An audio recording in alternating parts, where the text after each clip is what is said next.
മിശിഹായിൽ പ്രിയ സഹോദരി സഹോദരന്മാരെ, സോളമൻ രാജാവിൻ്റെ ജീവിതത്തിലെ അവസാന കാലഘട്ടത്തെക്കുറിച്ച് നമുക്ക് ഇന്ന് ചിന്തിക്കാം. ജ്ഞാനത്തിലും ഭക്തിയിലും ദേവാലയ നിർമ്മാണത്തിലും ആരംഭിച്ച അദ്ദേഹത്തിൻ്റെ ആ സൽഭരണം ക്രമേണ ആത്മീയ തകർച്ചയിലേക്കും ദൈവത്തിൻ്റെ ന്യായവിധിയിലേക്കും ഒടുവിൽ രാജ്യം വിഭജിക്കപ്പെടുന്നതിലേക്കും നീങ്ങി. രാജാക്കന്മാരുടെ 1-ാം പുസ്തകം 11-ാം അധ്യായം 1 മുതൽ 43 വരെയും, ദിനവൃത്താന്തൻ 2-ാം പുസ്തകം 9-ാം അധ്യായം 29 മുതൽ 31 വരെ വാക്യങ്ങൾ എന്നീ ഭാഗങ്ങളെ ആസ്പദമാക്കിയാണ് ഇത് ചിന്തിക്കുക. ഒന്ന്, സോളമൻ്റെ ആത്മീയ തകർച്ച. സോളമൻ രാജാവ് അനേകം വിദേശ വനിതകളെ പ്രേമിച്ചു എന്ന് രാജാക്കന്മാരുടെ 1-ാം പുസ്തകം 11-ാം അധ്യായം 1-ാം വാക്യത്തിൽ പ്രസ്താവിക്കുന്നു. നിങ്ങൾ അവരുമായി വിവാഹബന്ധത്തിൽ ഏർപ്പെടരുത്, അവർ നിങ്ങളുമായും അവർ നിങ്ങളുടെ ഹൃദയങ്ങളെ തങ്ങളുടെ ദേവന്മാരിലേക്ക് വശീകരിച്ചു കളയും എന്ന് അവരെക്കുറിച്ച് കർത്താവ് അരുൾ ചെയ്തിരിക്കുന്നു. സോളമനാകട്ടെ അവരെ ഗാഢമായി പ്രേമിച്ചു. 1 രാജാക്കന്മാർ 11-ാം അധ്യായം 2-ാം വാക്യം. സോളമന് രാജ്ഞിസ്ഥാനമുള്ള 700 ഭാര്യമാരും 300 ഉപധാരിമാരും ഉണ്ടായിരുന്നു. രാജാക്കന്മാരുടെ 1-ാം പുസ്തകം 11-ാം അധ്യായം 3-ാം വാക്യം. ഈ വിവാഹങ്ങൾ കേവലം വ്യക്തിപരമായ താല്പര്യങ്ങളെക്കാൾ രാഷ്ട്രീയ സഖ്യങ്ങൾക്ക് വേണ്ടിയായിരുന്നു. സോളമൻ അവരെ കർത്താവിൻ്റെ ആരാധനയിലേക്ക് നയിക്കുന്നതിന് പകരം അവനെ അവർ സ്വാധീനിക്കുകയാണ് ചെയ്തത്. സോളമന് വാർദ്ധക്യമായപ്പോൾ ഭാര്യമാർ അവൻ്റെ ഹൃദയത്തെ അന്യ ദേവന്മാരിലേക്ക് തിരിച്ചു. പിതാവായ ദാവീദ് ദൈവമായ കർത്താവിനോട് വിശ്വസ്തനായിരുന്നത് പോലെ അവൻ അവിടുത്തോട് പരിപൂർണ വിശ്വസ്തത പാലിച്ചില്ല. 1 രാജാക്കന്മാർ 11-ാം അധ്യായം 4-ാം വാക്യം. അദ്ദേഹം സീദോന്യരുടെ ദേവിയായ അസ്തോരത്തിനെയും അമ്മോന്യരുടെ വിഗ്രഹമായ മർക്കോമിനെയും ആരാധിച്ചു. രാജാക്കന്മാരുടെ 1-ാം പുസ്തകം 11-ാം അധ്യായം 5-ാം വാക്യം. ജെറുസലേമിന് കിഴക്കുള്ള മലയിൽ മോവാബ്യരുടെ കെമോഷിനും അമ്മോന്യരുടെ മോലേക്കിനുമായി അദ്ദേഹം പൂജാഗിരികൾ പണിതു. തൻ്റെ അന്യദേശക്കാരായ എല്ലാ ഭാര്യമാർക്കും വേണ്ടി അദ്ദേഹം ഇപ്രകാരം ചെയ്തു. അവർ തങ്ങളുടെ ദേവന്മാർക്ക് ധൂപമർപ്പിക്കുകയും ബലികളർപ്പിക്കുകയും ചെയ്തു. 1 രാജാക്കന്മാർ 11-ാം അധ്യായം 7-8 വാക്യങ്ങൾ. യഹൂദ വീക്ഷണത്തിൽ സോളമൻ്റെ വീഴ്ച സാവധാനത്തിൽ സംഭവിച്ച ഒന്നായി ആണ് കാണുന്നത്. ഒരു വിശ്വസ്ത രാജാവായാണ് അദ്ദേഹം തുടങ്ങിയത് എങ്കിലും പടിപടിയായി ദൈവനിയമത്തിന് വിരുദ്ധമായ പ്രവർത്തനങ്ങളിൽ അദ്ദേഹം ഏർപ്പെട്ടു. സോളമൻ ദൈവത്തെ പൂർണ്ണമായി ഉപേക്ഷിച്ചില്ലെങ്കിലും അദ്ദേഹത്തിൻ്റെ ഹൃദയം വിഭജിക്കപ്പെട്ടു. ദൈവവചനത്തോട് വിശ്വസ്തത പുലർത്തിയില്ലെങ്കിൽ ജ്ഞാനികൾ പോലും വീണു പോകാമെന്ന് ഇത് കാണിക്കുന്നു. സോളമൻ 1-ാം പ്രമാണം ലംഘിച്ചു. ദൈവത്തിൻ്റെ അനുഗ്രഹങ്ങളും ജ്ഞാനവും അനുസരണത്തിലൂടെ സംരക്ഷിക്കപ്പെടേണ്ടതാണ് എന്ന് അദ്ദേഹത്തിൻ്റെ ജീവിതം കാണിക്കുന്നു. വലിയ അനുഗ്രഹങ്ങൾ ലഭിച്ചവർ പോലും ദൈവത്തിൻ്റെ സ്ഥാനത്ത് മറ്റ് താല്പര്യങ്ങൾക്ക് ഇടം നൽകിയാൽ വീണു പോകാം. ദൈവവുമായുള്ള ബന്ധത്തിൽ എപ്പോഴും ജാഗ്രതയുള്ളവരും വിശ്വസ്തരുമായിരിക്കാൻ ഇത് നമ്മെ ഓർമ്മിപ്പിക്കുന്നു. 2, ഉടമ്പടിയോടുള്ള വിശ്വസ്തതയിലെ പരാജയം. കർത്താവ് സോളമന് 2 തവണ പ്രത്യക്ഷപ്പെട്ടിരുന്നു. രാജാക്കന്മാരുടെ 1-ാം പുസ്തകം 11-ാം അധ്യായം 9-ാം വാക്യം. ആദ്യ തവണ ജ്ഞാനം നൽകി അനുഗ്രഹിച്ചു. രാജാക്കന്മാരുടെ 1-ാം പുസ്തകം 3-ാം അധ്യായം 5 മുതൽ 14 വരെ വാക്യങ്ങൾ.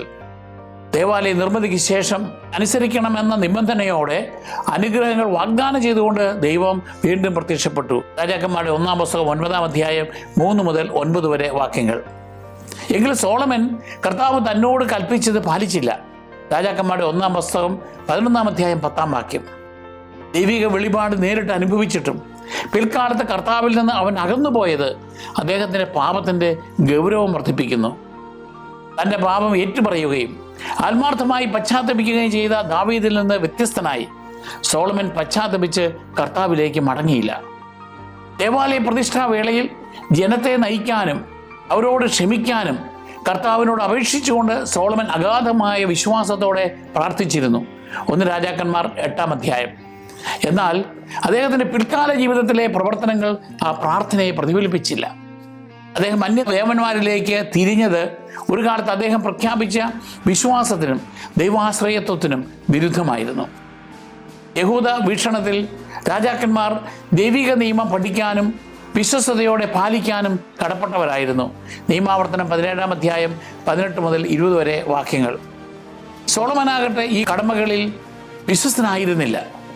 ദൈവകൽപ്പനകളെ അവഗണിക്കുന്നതിലെ അപകടമാണ് അദ്ദേഹത്തിൻ്റെ ജീവിതം കാണിച്ചു തരുന്നത്. ഉടമ്പടി പ്രകാരം ദൈവത്തോട് പൂർണ്ണ പ്രതിബദ്ധത ആവശ്യമാണെങ്കിലും സോളമൻ്റെ വിഭജിത ഹൃദയം ആ ബന്ധത്തെ തകർത്തു. ദൈവം കൃപ നൽകുന്നുണ്ടെങ്കിലും നാം അവിടുത്തോട് നിരന്തരം പ്രതികരിക്കണമെന്ന് സോളമൻ്റെ ജീവിതം നമ്മെ ഓർമ്മിപ്പിക്കുന്നു. വിശ്വസ്തതയ്ക്ക് നിരന്തര പരിശ്രമവും മാനസാന്തരവും ആവശ്യമാണ്. ദൈവത്തിൽ നിന്ന് നാം എത്രത്തോളം സ്വീകരിക്കുന്നുവോ അത്രത്തോളം നാം അവിടുത്തെ മുൻപിൽ ഉത്തരവാദിത്വമുള്ളവരും ആയിരിക്കണം.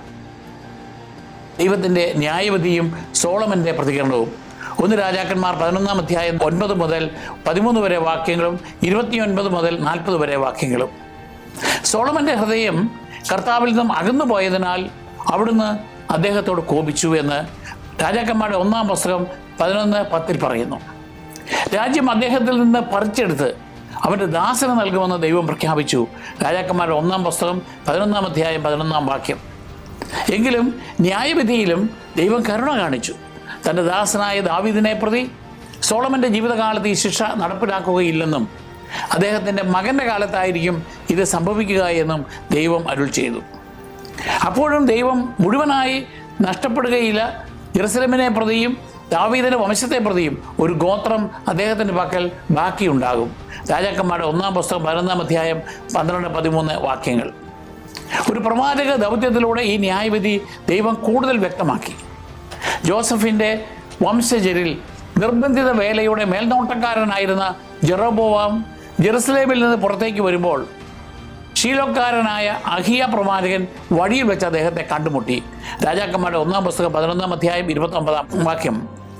അവർ രണ്ടുപേരും മാത്രമായിരുന്നപ്പോൾ അഹിയ ധരിച്ചിരുന്ന പുതിയ മേലങ്കി ഊരി 12 കഷണങ്ങളായി കീറി. അദ്ദേഹം യെറോബോവാമിനോട് പറഞ്ഞു, 10 കഷണം നീ എടുത്തുകൊള്ളുക.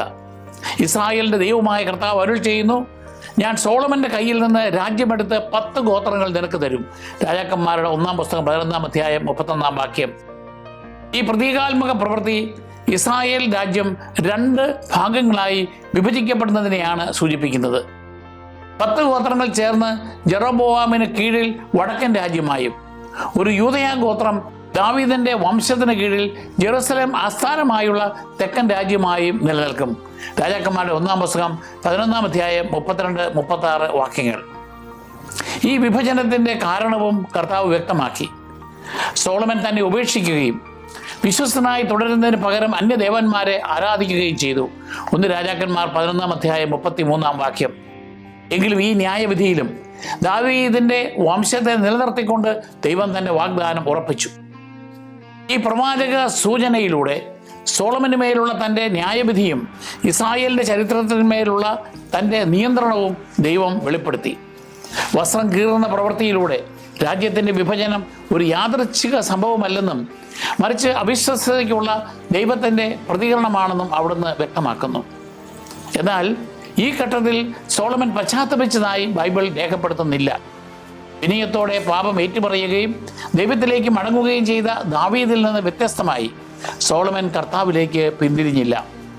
പകരം യെറോബോവാമിനെ കുറിച്ച് അറിഞ്ഞപ്പോൾ അദ്ദേഹത്തെ വധിക്കാനാണ് സോളമൻ ശ്രമിച്ചത്.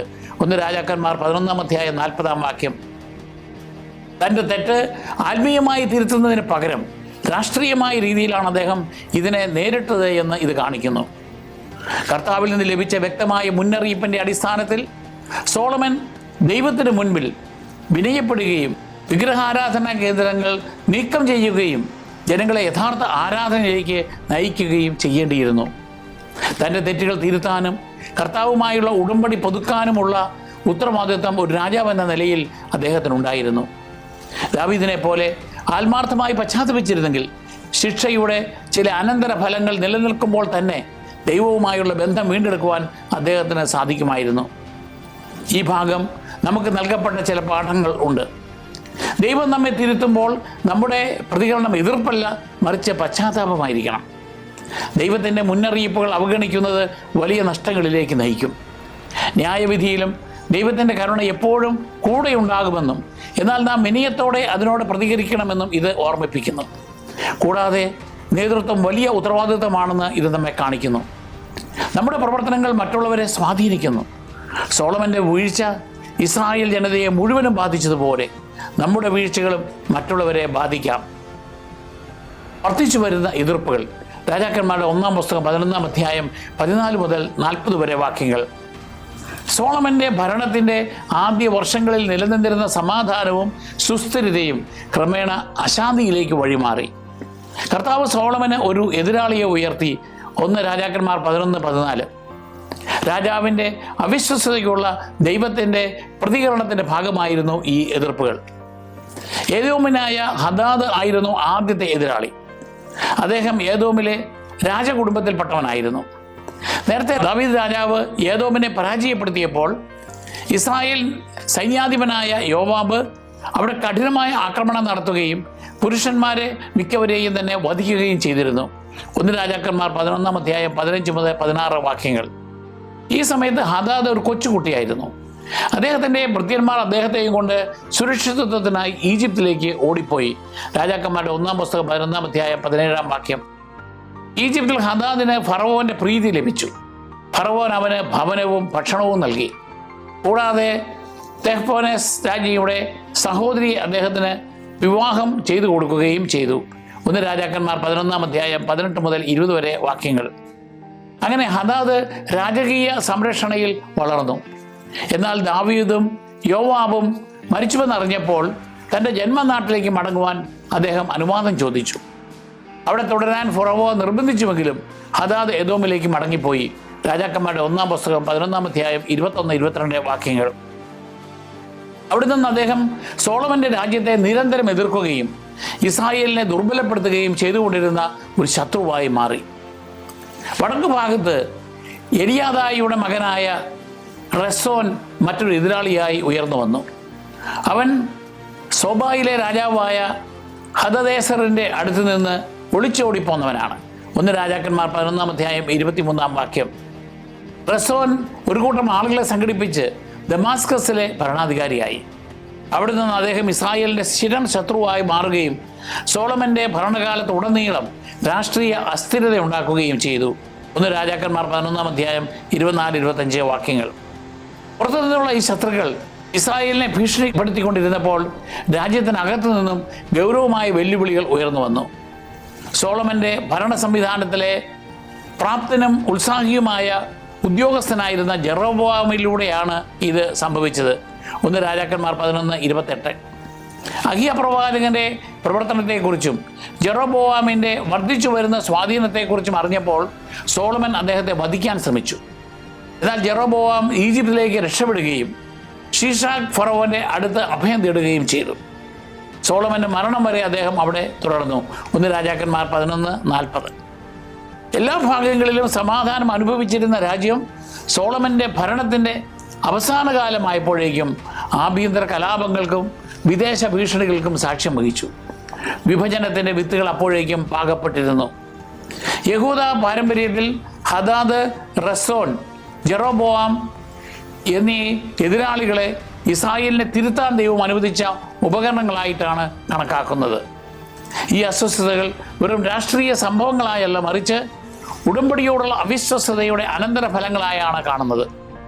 ജ്ഞാനവും ഉത്തരവാദിത്വവും ഏൽപ്പിക്കപ്പെട്ട സോളമൻ നിയമം പാലിക്കുന്നതിൽ പരാജയപ്പെട്ടതിനാൽ ഒരു ശിക്ഷണ നടപടി എന്ന നിലയിൽ എതിർപ്പുകൾ ഉയരുവാൻ ദൈവം അനുവദിച്ചു. പാപത്തിൻ്റെ ധാർമ്മികവും ആത്മീയവുമായ അനന്തരഫലങ്ങളുടെ വ്യക്തമായ ഉദാഹരണമായി കത്തോലിക്ക വീക്ഷണം ഈ സംഭവത്തെ കാണുന്നു.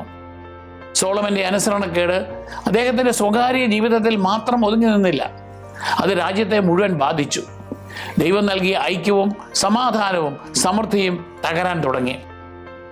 ഇതൊരു മൗലിക സത്യത്തെ പ്രതിഫലിപ്പിക്കുന്നു. നേതാക്കൾ വലിയ ഉത്തരവാദിത്വം വഹിക്കുന്നവരാണ്. അവരുടെ വിശ്വസ്തതയോ അവിശ്വസ്തതയോ വലിയ സ്വാധീനം ചെലുത്തുന്നു. നേതാവിൻ്റെ പാപം അയാളെ മാത്രമല്ല സമൂഹത്തെയും ദുർബലപ്പെടുത്തുന്നു. അതേസമയം എതിരാളികളെ ഉണർത്തുന്ന ദൈവിക പ്രവൃത്തി ശിക്ഷയുടെ മാത്രമല്ല തിരുത്തൽ ലക്ഷ്യം വെച്ചുള്ളതാണ്. അത് മാനസാന്തരത്തിലേക്കും ക്രമം പുനഃസ്ഥാപിക്കലിലേക്കും നയിക്കണം. രാജ്യം പിന്നീട് വിഭജിക്കപ്പെടുന്നതിലേക്കുള്ള വഴി ഒരുങ്ങുന്നു. ക്രമക്കേടുകൾക്കിടയിലും ദൈവം തൻ്റെ പദ്ധതിക്ക് അനുസരിച്ച് ചരിത്രത്തെ നയിക്കുന്നു. ഇത് അന്തിമമായി അവിടുത്തെ വാഗ്ദാനങ്ങൾ യേശുക്രിസ്തുവിൽ പൂർത്തീകരിക്കപ്പെടുന്നതിലേക്ക് നയിക്കുന്നു. അടുത്തത് സോളമൻ്റെ മരണവും അധികാര കൈമാറ്റവും. 1 രാജാക്കന്മാർ 11-ാം അധ്യായം 41 മുതൽ 43 വരെ വാക്യങ്ങളും 2 ദിനവൃത്താന്തം 9-ാം അധ്യായം 29 മുതൽ 31 വരെയുള്ള വാക്യങ്ങളും. സോളമൻ അതീവ സമ്പന്നനും ശക്തനുമായി തീർന്നു. ഓരോ വർഷവും വൻതോതിൽ സ്വർണം ലഭിക്കുകയും കൊട്ടാരങ്ങൾ ഗംഭീരമായി പണിയുകയും ദൈനംദിന ആവശ്യങ്ങൾക്ക് പോലും സ്വർണ്ണപാത്രങ്ങൾ ഉപയോഗിക്കുകയും ചെയ്തു. അദ്ദേഹത്തിൻ്റെ ജ്ഞാനം കേൾക്കാനും അദ്ദേഹത്തെ ആദരിക്കാനും രാജാക്കന്മാരുടെ ജനതകളും എത്തിയതോടെ ലോകമെങ്ങും അദ്ദേഹം പ്രശസ്തനായി. 1 രാജാക്കന്മാർ 10-ാം അധ്യായം 14 മുതൽ 24 വരെ വാക്യങ്ങൾ. ജെറുസലേമിൽ വെള്ളി സാധാരണമായി മാറുകയും അതിന് വിലയില്ലാതാവുകയും ചെയ്തു. സോളമൻ്റെ സമ്പത്തും വ്യാപാരവും കുതിരകളും രാഷ്ട്രീയ സ്വാധീനവും അദ്ദേഹത്തിൻ്റെ രാജ്യത്തെ സമാനതകളില്ലാത്ത പ്രതാപത്തിലേക്ക് നയിച്ചു. 1 രാജാക്കന്മാർ 10-ാം അധ്യായം 21 മുതൽ 27 വരെ വാക്യങ്ങൾ. എങ്കിലും ഈ സമ്പന്നതയും ബഹുമതികളും അദ്ദേഹത്തിൻ്റെ ഹൃദയത്തെ സാവധാനം ബാധിച്ചു. ദൈവത്തിൽ പൂർണ്ണമായി ആശ്രയിക്കുന്നതിന് പകരം അദ്ദേഹം തൻ്റെ സമ്പത്തിലും അധികാരത്തിലും സഖ്യങ്ങളിലും ആശ്രയിക്കാൻ തുടങ്ങി. വിജയം അദ്ദേഹത്തെ ആത്മീയ വിട്ടുവീഴ്ചകളിലേക്ക് നയിച്ചു. ഒടുവിൽ അദ്ദേഹത്തിൻ്റെ ഹൃദയം കർത്താവിൽ നിന്ന് അകന്നുപോയി. 1 രാജാക്കന്മാർ 11-ാം അധ്യായം 4-ാം വാക്യം. ഇസ്രായേൽ രാജാക്കന്മാർ കുതിരകളെയും ഭാര്യമാരെയും അമിത സമ്പത്തിനെയും വർദ്ധിപ്പിക്കരുത് എന്ന് ദൈവം നേരത്തെ മുന്നറിയിപ്പ് നൽകിയിരുന്നു. നിയമാവർത്തനം 17-ാം അധ്യായം 16-17 വാക്യങ്ങൾ. രാജാവ് വിനയമുള്ളവനായിരിക്കാനും ദൈവത്തിൽ ആശ്രയിക്കാനും വേണ്ടിയായിരുന്നു ഇത്. എന്നാൽ സോളമൻ ഈ നിർദ്ദേശങ്ങൾ പാലിച്ചില്ല. അദ്ദേഹം വലിയ സമ്പത്തും അനേകം ഭാര്യമാരും സൈനിക ശക്തിയും ശേഖരിച്ചു. 1 രാജാക്കന്മാർ 10-ാം അധ്യായം 14 മുതൽ 28 വരെ വാക്യങ്ങൾ, 11-ാം അധ്യായം 3-ാം വാക്യം. ഇവ അദ്ദേഹത്തിൻ്റെ ഹൃദയത്തെ ദൈവത്തിലുള്ള പൂർണ്ണ വിശ്വാസത്തിൽ നിന്നും അകറ്റിക്കളഞ്ഞു. ലൗകിക സുരക്ഷിതത്വത്തിൽ ആശ്രയിക്കാതെ കർത്താവിൽ വിശ്വസിക്കുവാനും ഐശ്വര്യം അനുസരണത്താൽ നയിക്കപ്പെടണമെന്നും ഇത് നമ്മെ പഠിപ്പിക്കുന്നു. സമ്പന്നൻ ദൈവരാജ്യത്തിൽ പ്രവേശിക്കുക അത്ര പ്രയാസം എന്ന് ക്രിസ്തുനാഥൻ വ്യക്തമാക്കിയത് ഇത് നമ്മെ അനുസ്മരിപ്പിക്കുന്നു. മർക്കോസിന്റെ സുവിശേഷം 10-ാം അധ്യായം 23-ാം വാക്യം. സമ്പത്ത് അതിൽ തന്നെ തിന്മയല്ല, പക്ഷേ അതൊരു വ്യക്തിയെ അഹങ്കാരിയാക്കാനും ദൈവത്തിലുള്ള ആശ്രയം കുറയ്ക്കാനും എളുപ്പത്തിൽ പ്രേരിപ്പിക്കും. നിങ്ങളുടെ നിക്ഷേപം എവിടെയോ അവിടെ ആയിരിക്കും നിങ്ങളുടെ ഹൃദയവും എന്ന് യേശു മുന്നറിയിപ്പ് നൽകിയിട്ടുണ്ട്. മത്തായി 6:21. സോളമൻ്റെ ജീവിതം കാണിച്ചു തരുന്നത് സമ്പത്തും വിജയവും വിനയത്തോടും വിശ്വാസത്തോടും കൂടി ഉപയോഗിച്ചില്ലെങ്കിൽ അത് ഒരു വ്യക്തിയെ സാവധാനം ദൈവത്തിൽ നിന്നും അകറ്റുമെന്നാണ്. ഭൗതിക അനുഗ്രഹങ്ങൾ ഉത്തരവാദിത്വത്തോടെ ഉപയോഗിക്കാനും അവയിൽ ആസക്തനാകാതെ ദൈവത്തിൽ ഉറച്ചു വിശ്വസിക്കുവാനും നാം ശ്രദ്ധിക്കണം. ലൗകിക സമ്പത്തിനേക്കാൾ വലുതാണ് നിത്യജീവൻ എന്ന് നാം ഓർക്കണം. 1 രാജാക്കന്മാർ 10:41 സോളമൻ്റെ ഭരണത്തെ ഇപ്രകാരം ഉപസംഹരിക്കുന്നു. സോളമൻ്റെ മറ്റെല്ലാ പ്രവൃത്തികളും അവൻ്റെ ജ്ഞാനവും സോളമൻ്റെ നടപടി പുസ്തകത്തിൽ എഴുതപ്പെട്ടിട്ടില്ലേ? സോളമൻ്റെ നേട്ടങ്ങളും ഭരണവും ജ്ഞാനവും വിവരിച്ചിരുന്ന ഇപ്പോൾ നഷ്ടപ്പെട്ടു പോയ ഒരു ചരിത്ര രേഖയെക്കുറിച്ചാണ് ഇത് സൂചിപ്പിക്കുന്നത്. 40 വർഷത്തെ ഭരണത്തിന് ശേഷം സോളമൻ പിതാക്കന്മാരോട് ചേർന്നു തൻ്റെ പിതാവായ ദാവീദിൻ്റെ നഗരത്തിൽ സംസ്കരിക്കപ്പെട്ടു. അവൻ്റെ മകൻ റെഹോബോവാം ഭരണമേറ്റു. 1 രാജാക്കന്മാർ 11:43. മുൻ തലമുറകളുമായുള്ള ബന്ധത്തെ സൂചിപ്പിക്കുവാൻ ബൈബിളിൽ മരണത്തെ വിവരിക്കുന്ന ശൈലിയാണ് പിതാക്കന്മാരോട് ചേർന്നു എന്നത്. സോളമൻ്റെ പ്രവൃത്തികൾ നാഥാൻ പ്രവാചകൻ, ഷീലോക്കാരനായ അഹിയ, ദർശകനായ ഇദോ എന്നിവരുടെ ലിഖിതങ്ങളിൽ രേഖപ്പെടുത്തിയിട്ടുണ്ടെന്ന് ദിനവൃത്താന്തകനും കൂട്ടിച്ചേർക്കുന്നു. 2 ദിനവൃത്താന്തം 9:29. സോളമൻ്റെ ജീവിതം കേവലം ഒരു രാഷ്ട്രീയ ചരിത്രമല്ല, മറിച്ച് പ്രവാചക ദർശനങ്ങളിലൂടെ വെളിപ്പെട്ട ദൈവത്തിൻ്റെ രക്ഷാകര പദ്ധതിയുടെ അവിഭാജ്യ ഘടകമാണെന്ന് ഇത് നമ്മെ ഓർമ്മിപ്പിക്കുന്നു. യഹൂദ പാരമ്പര്യ സോളമനെ സന്തുലിത രീതിയിലാണ് കാണുന്നത്. ജ്ഞാനികളായ രാജാക്കന്മാരിൽ പ്രമുഖനായും ദേവാലയ നിർമ്മാതാവായും സുഭാഷിതങ്ങൾ, സഭാപ്രസംഗകൻ, ഉത്തമഗീതം തുടങ്ങിയ ജ്ഞാനസാഹിത്യങ്ങളുടെ കർത്താവായും അദ്ദേഹം സ്മരിക്കപ്പെടുന്നു. അതേസമയം അദ്ദേഹത്തിൻ്റെ പിൽക്കാല വീഴ്ചകൾ ഒരു ധാർമ്മിക മുന്നറിയിപ്പായി നിലകൊള്ളുന്നു. ജ്ഞാനം എപ്പോഴും അനുസരണത്തോടൊപ്പം നീങ്ങണമെന്ന് അദ്ദേഹത്തിൻ്റെ ജീവിതം തെളിയിക്കുന്നു. മനുഷ്യൻ്റെ ഏറ്റവും വലിയ കഴിവുകൾക്ക് പോലും ദൈവകൽപ്പനകളോടുള്ള വിശ്വസ്തതയ്ക്ക് പകരമാവാൻ പറ്റില്ല. അതിനാൽ സോളമൻ്റെ ജീവിതം നമുക്ക് പ്രചോദനവും ഒപ്പം ഒരു താക്കീതുമാണ്. കത്തോലിക്ക വീക്ഷണത്തിൽ രക്ഷാകര ചരിത്രത്തിലെ സുപ്രധാന വ്യക്തിത്വമാണ് സോളമൻ. അദ്ദേഹത്തിൻ്റെ ജ്ഞാനവും രാജ്യത്വവും യേശുക്രിസ്തുവിൻ്റെ പൂർണ്ണ ജ്ഞാനത്തിൻ്റെയും രാജ്യത്വത്തിൻ്റെയും മുൻനിഴലാണ്. മത്തായി 12:42. അദ്ദേഹം പണിത ദേവാലയം യഥാർത്ഥ ദേവാലയമായ ക്രിസ്തുവിനെയും യോഹന്നാൻ 2:19 മുതൽ 21 വരെ ജീവനുള്ള ദേവാലയമായ സഭയെയും സൂചിപ്പിക്കുന്നു. അതേസമയം സോളമൻ്റെ പരാജയം മാനുഷിക ഭരണാധികാരികളുടെ പരിമിതികളെ വെളിപ്പെടുത്തുന്നു. കഴിവുകൾ ഉണ്ടായിട്ടും സോളമന് പൂർണ്ണമായ വിശ്വസ്തനായിരിക്കുവാൻ കഴിഞ്ഞില്ല. ദൈവത്തോട് സമ്പൂർണ്ണ അനുസരണമുള്ള ഒരു രാജാവിൻ്റെ ആവശ്യകതയിലേക്കാണ് ഇത് വിരൽ ചൂണ്ടുന്നത്. ജ്ഞാനത്തോടൊപ്പം പൂർണ്ണ വിശുദ്ധിയിലും വിശ്വസ്തതയിലും ഭരിക്കുന്ന ക്രിസ്തുവിൽ ഇത് പൂർത്തീകരിക്കപ്പെടുന്നു. സൗഭാഗ്യപൂർണവും എന്നാൽ അപൂർണവുമായ ഒരു ഭരണത്തിൻ്റെ അന്ത്യത്തിലാണ് സോളമൻ്റെ മരണം. ശക്തമായ തുടക്കം വിശ്വസ്തയോടെ അന്ത്യം വരെ കാത്തു സൂക്ഷിക്കണമെന്ന് അദ്ദേഹത്തിൻ്റെ ജീവിതം പഠിപ്പിക്കുന്നു. മനുഷ്യൻ്റെ മഹത്വം പതറിപ്പോകാമെങ്കിലും ദൈവത്തിൻ്റെ പദ്ധതി പരാജയമില്ലാതെ തുടരുന്നു. മനുഷ്യൻ്റെ ബലഹീനതകൾക്കിടയിലും യഥാർത്ഥവും നിത്യവുമായ ക്രിസ്തു രാജാവിൻ്റെ വരവിനായി അവിടുന്ന് വഴിയൊരുക്കുന്നു. സോളമൻ്റെ ജീവിതം രക്ഷാകര ചരിത്രത്തിലെ ഒരു അഗാധ പാഠമാണ്. അധികാരത്തിനോ സമ്പത്തിനോ വേണ്ടി അല്ലാതെ ദൈവത്തിൽ നിന്ന് ജ്ഞാനം അന്വേഷിച്ചുകൊണ്ട് തികഞ്ഞ വിനയത്തോടെയാണ് അദ്ദേഹം തൻ്റെ ഭരണം ആരംഭിച്ചത്. 1 രാജാക്കന്മാർ 3:9. ദൈവം അദ്ദേഹത്തെ സമൃദ്ധമായി അനുഗ്രഹിച്ചുകൊണ്ട് ജ്ഞാനം, സമ്പത്ത്, ബഹുമതി, സമാധാനം എന്നിവ നൽകി. എന്നിരുന്നാലും കാലക്രമേണ അദ്ദേഹം വിഗ്രഹാരാധനയിലേക്ക് വഴുതിപ്പോയി. കർത്താവിൽ നിന്നുള്ള അദ്ദേഹത്തിൻ്റെ ക്രമാനുഗതമായ അകൽച്ച കാണിക്കുന്നത് നിരന്തരമായ വിശ്വസ്തയാലും അനുസരണത്താലും സംരക്ഷിക്കപ്പെട്ടില്ലെങ്കിൽ ഏറ്റവും വലിയ ദാനങ്ങൾ പോലും ദുർബലമാകപ്പെടും എന്നും നഷ്ടപ്പെടാമെന്നുമാണ്. അതേസമയം ഈ വിവരണം ദൈവത്തിൻ്റെ അചഞ്ചല വിശ്വസ്തതയെ വെളിപ്പെടുത്തുന്നു. സോളമൻ പരാജയപ്പെട്ടപ്പോഴും ദൈവം തൻ്റെ ഉടമ്പടി ഉപേക്ഷിച്ചില്ല. ദാവീദിനെ പ്രതി അവിടുന്ന് രാജ്യത്തിൻ്റെ ഒരു ഭാഗം സംരക്ഷിച്ചു നിർത്തി. 1 രാജാക്കന്മാർ 11:12-13 വാക്യങ്ങൾ. ഈ വംശ പരമ്പരയിലൂടെ അവിടുന്ന് തൻ്റെ രക്ഷാകര പദ്ധതി തുടർന്നു. ഒടുവിൽ യേശുക്രിസ്തുവിൻ്റെ വരവിനായി വഴി ഒരുക്കി. അതുകൊണ്ട് സോളമൻ്റെ കഥ ഒരു മുന്നറിയിപ്പും അതേസമയം പ്രത്യാശയുമാണ്. ആത്മീയമായ വിട്ടുവീഴ്ചകൾക്കെതിരെയുള്ള ഒരു താക്കീതും ദൈവത്തിൻ്റെ കരുണയും വാഗ്ദാനങ്ങളും നിലനിൽക്കുമെന്ന ഉറപ്പും അത് നൽകുന്നു. ന്യായവിധിയിലായാലും ദൈവം രക്ഷയ്ക്കായി പ്രവർത്തിക്കുകയും ചരിത്രത്തെ ക്രിസ്തുവിലുള്ള അതിൻ്റെ പൂർത്തീകരണത്തിലേക്ക് നയിക്കുകയും ചെയ്യുന്നു. ദാവീദും സോളമനും ഒരു താരതമ്യം. ദാവീദ് സഹോദരങ്ങൾക്കിടയിൽ നിന്ന് ദൈവത്താൽ തിരഞ്ഞെടുക്കപ്പെട്ട ഒരു ഇടയനായി വിനയത്തോടെയാണ് ജീവിതം തുടങ്ങിയത്. 1 സാമുവേൽ 16:11. എന്നാൽ സോളമൻ ഒരു പ്രതാപവാനായ രാജകുമാരനായി രാജകൊട്ടാരത്തിലാണ് ജീവിതം ആരംഭിച്ചത്. 2 സാമുവേൽ 12:24. ദാവീദ് കഷ്ടപ്പാടുകളിലും പ്രയാസങ്ങളിലും ദൈവത്തിൽ വിശ്വസിക്കുവാൻ പഠിച്ചു. വിശ്വാസത്തോടെ ഗോലിയാത്തിനെ പോലെയുള്ള ശത്രുക്കളെ നേരിട്ടു. സാമുവേൽ 1 പുസ്തകം 17 അധ്യായം. എന്നാൽ ശക്തവും ഏകീകൃതവുമായൊരു രാജ്യം പാരമ്പര്യമായി സ്വീകരിച്ചുകൊണ്ട് സമാധാനത്തിലും സുരക്ഷിതത്വത്തിലുമാണ് സോളമൻ തൻ്റെ ഭരണം ആരംഭിച്ചത്. 1 രാജാക്കന്മാർ 4:25. പ്രതിസന്ധി ഘട്ടങ്ങളിൽ ദാവീദ് ദൈവത്തിൽ ആശ്രയിക്കുകയും പരീക്ഷണങ്ങളിലൂടെ ആത്മീയമായി വളരുകയും ചെയ്തു. എന്നാൽ സോളമൻ തുടക്കം മുതൽ വിജയം, സമ്പത്ത്, ബഹുമതി എന്നിവ ആസ്വദിച്ചു. ഇത് പിന്നീട് അദ്ദേഹത്തിൻ്റെ വ്യതിചലനത്തിന് നിദാനമായി മാറി. ദാവീദ് ഗുരുതരമായി പാപം ചെയ്തു. പക്ഷേ തിരുത്തപ്പെട്ടപ്പോൾ അദ്ദേഹം ആത്മാർത്ഥമായി പശ്ചാത്തപിക്കുകയും ദൈവത്തിലേക്ക് മടങ്ങുകയും ചെയ്തു. 2 സാമുവേൽ 12:13. എന്നാൽ സോളമൻ അന്യദേവന്മാരിലേക്ക് തിരിഞ്ഞ് പാപം ചെയ്തു. അദ്ദേഹം പശ്ചാത്തപിച്ചതായി ബൈബിളിൽ വ്യക്തമായ രേഖകളില്ല. 1 രാജാക്കന്മാർ 11:4.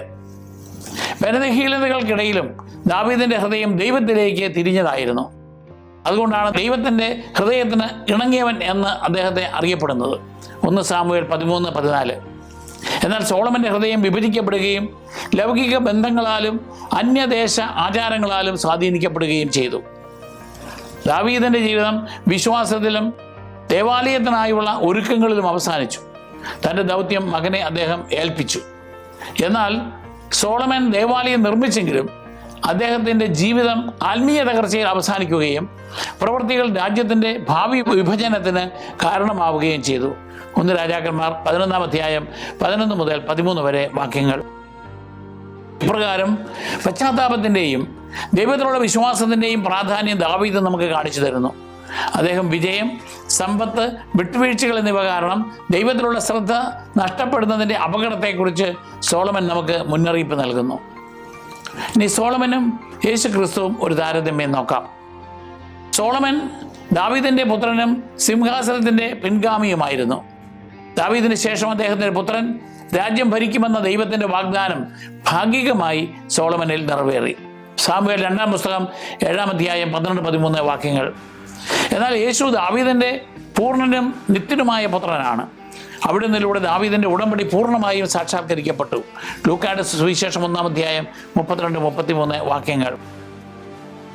സോളമൻ അസാധാരണ ജ്ഞാനി എന്ന നിലയിൽ പ്രശസ്തനായിരുന്നു. അനേകം രാജ്യക്കാർ അദ്ദേഹത്തെ ശ്രവിക്കാൻ എത്തിയിരുന്നു. 1 രാജാക്കന്മാർ 10:24. എന്നാൽ യേശു ജ്ഞാനി മാത്രമല്ല, ദൈവത്തിൻ്റെ ജ്ഞാനം തന്നെയാണ്. അവിടുത്തെ ശ്രവിക്കാൻ വിവിധ ദേശക്കാർ തിങ്ങിക്കൂടിയിരുന്നു. അവിടുന്ന് നൽകുന്ന വാക്കുകൾ നിത്യജീവനിലേക്ക് നയിക്കുന്നു. മത്തായി 12:42, യോഹന്നാൻ 6:68. സോളമൻ ദൈവത്തിൽ നിന്നുള്ള ദാനമായി ജ്ഞാനം സ്വീകരിച്ചു. 1 രാജാക്കന്മാർ 3:12. എന്നാൽ യേശു സകല ജ്ഞാനത്തിൻ്റെയും ഉറവിടമാണ്. അവിടുന്ന് മാംസമായി തീർന്ന വചനമാണ്. യോഹന്നാൻ 1:14. സോളമൻ ദൈവത്തെ ആരാധിക്കുന്നതിനായി ജെറുസലേമിൽ ദേവാലയം പണിതു. 1 രാജാക്കന്മാർ 6-ാം അധ്യായം. എന്നാൽ യേശുവാണ് യഥാർത്ഥ ദേവാലയം. അവിടുത്തെ ഉള്ളിലാണ് ദൈവത്തിൻ്റെ സാന്നിധ്യം പൂർണ്ണമായി വസിക്കുന്നത്. യോഹന്നാൻ 2:19-21 വരെ വാക്യങ്ങൾ. സോളമൻ സമ്പന്നനും സമാധാനപൂർണവുമായ ഒരു ലൗകിക രാജ്യത്തെ 40 വർഷം ഭരിച്ചു. 1 രാജാക്കന്മാർ 4-ാം അധ്യായം 20-25 വരെ വാക്യങ്ങൾ. എന്നാൽ യേശു ഒരിക്കലും അവസാനിക്കാത്ത ഒരു ആത്മീയ രാജ്യം സ്ഥാപിച്ചു. യോഹന്നാൻ 18-ാം അധ്യായം 36-ാം വാക്യം. സോളമൻ തൻ്റെ സമ്പത്തിലും ബഹുമതിയിലും മഹത്വത്തിലും വിഖ്യാതനായി. 1 രാജാക്കന്മാർ 10:23. എന്നാൽ യേശു ക്രിസ്തു വിനയവും ത്യാഗവും സ്വീകരിച്ച് കുരിശിലെ മരണം വരെയും താഴ്ന്നു. ഫിലിപ്പിയർ 2:8. പിന്നീട് സ്വർഗത്തിലെ പൂർണ്ണ മഹത്വത്തിലേക്ക് പ്രവേശിച്ചു. സോളമൻ്റെ ഹൃദയം പിന്നീട് വിഭജിക്കപ്പെടുകയും ദൈവത്തിൽ നിന്ന് അകലുകയും ചെയ്തു. 1 രാജാക്കന്മാർ 11:4. എന്നാൽ യേശു എല്ലാ കാര്യങ്ങളിലും പിതാവിനോട് തികഞ്ഞ വിശ്വസ്തയും അനുസരണവും പുലർത്തി. ഇപ്രകാരം സോളമൻ മഹാനായിരുന്നെങ്കിലും ദാവീദിന് നൽകപ്പെട്ട ദൈവത്തിൻ്റെ വാഗ്ദാനം ഭാഗികമായി മാത്രമേ അദ്ദേഹത്തിൽ നിറവേറ്റിയുള്ളൂ. യേശുവാണ് അതിൻ്റെ പൂർണ്ണ സാക്ഷാത്കാരം. നിത്യരാജാവും ദാവീദിൻ്റെ യഥാർത്ഥ പുത്രനായ അവിടുന്ന് ദൈവത്തിൻ്റെ ഉടമ്പടി അതിൻ്റെ പൂർണ്ണവും ശാശ്വതവുമായ അവസ്ഥയിൽ എത്തുന്നു. ഇനി നമുക്ക് ഇന്നുള്ള സന്ദേശങ്ങൾ നോക്കാം. 1. പാപത്തോടുള്ള വിട്ടുവീഴ്ചകളിൽ നിന്നും ഹൃദയത്തെ കാത്തു സൂക്ഷിക്കുക. സോളമനെ പോലെ നാമും നന്നായി തുടങ്ങിയേക്കാം. എന്നാൽ ചെറിയ വിട്ടുവീഴ്ചകൾ നമ്മെ സാവധാനം ദൈവത്തിൽ നിന്നും അകറ്റിക്കളയും. അതിനാൽ ദൈനംദിന ജീവിതത്തിൽ നാം എപ്പോഴും ജാഗ്രതയുള്ളവരും വിശ്വസ്തരുമായിരിക്കണം. 2. പാപത്തോട് പശ്ചാത്താപത്താൽ പ്രതികരിക്കുക, എതിർപ്പാലല്ല. ദാവീദിൽ നിന്ന് വ്യത്യസ്തമായി സോളമൻ ആത്മാർത്ഥമായി പശ്ചാത്തപിച്ചില്ല. നാം വീണു പോകുമ്പോൾ ദൈവത്തിൻ്റെ തിരുത്തലുകളെ അവഗണിക്കാതെ അവിടുത്തെ കരുണയിൽ വിശ്വസിച്ചുകൊണ്ട് വിനയത്തോടെ അവിടുത്തെ പക്കലേക്ക് മടങ്ങണം. 3. സമ്പത്തും വിജയവും ദൈവത്തിന് പകരമാക്കരുത്. സോളമൻ്റെ സമ്പത്തും ബഹുമതികളും ലൗകിക കാര്യങ്ങളിൽ ആശ്രയിക്കാൻ അദ്ദേഹത്തെ പ്രേരിപ്പിച്ചു. യേശു ക്രിസ്തു പഠിപ്പിച്ചതുപോലെ സമ്പത്ത് നമ്മെ നിത്യജീവനിലുള്ള ശ്രദ്ധയിൽ നിന്നും അകറ്റിയേക്കാം. അതിനാൽ ദൈവത്തെ നമ്മുടെ യഥാർത്ഥ നിധിയായി സൂക്ഷിക്കണം. 4. നമ്മുടെ പ്രവൃത്തികൾ മറ്റുള്ളവരെ ബാധിക്കുമെന്ന് ഓർമ്മിക്കുക. സോളമൻ്റെ അവിശ്വസ്തത രാജ്യം വിഭജിക്കപ്പെടുന്നതിനും ജനങ്ങളുടെ കഷ്ടപ്പാടിനും കാരണമായി. നമ്മുടെ തിരഞ്ഞെടുപ്പുകൾ നമ്മുടെ കുടുംബത്തെയും സമൂഹത്തെയും സ്വാധീനിക്കുന്നു. അതിനാൽ ഉത്തരവാദിത്വത്തോടെ ജീവിക്കാൻ നാം വിളിക്കപ്പെട്ടിരിക്കുന്നു. 5. ദൈവത്തിൻ്റെ കരുണയിലും പദ്ധതിയിലും വിശ്വസിക്കുക. സോളമൻ പരാജയപ്പെട്ടപ്പോഴും ദൈവം വിശ്വസ്തനായി തുടരുകയും തൻ്റെ രക്ഷാകര പദ്ധതി മുൻപോട്ട് കൊണ്ടുപോവുകയും ചെയ്തു. അത് അന്തിമമായി യേശു ക്രിസ്തുവിൽ പൂർത്തീകരിക്കപ്പെട്ടു. നമ്മുടെ പരാജയങ്ങളിൽ നിന്ന് പോലും നല്ലത് പുറത്തു കൊണ്ടുവരുവാൻ ദൈവത്തിന് കഴിയുമെന്ന പ്രത്യാശ ഇത് നമുക്ക് നൽകുന്നു.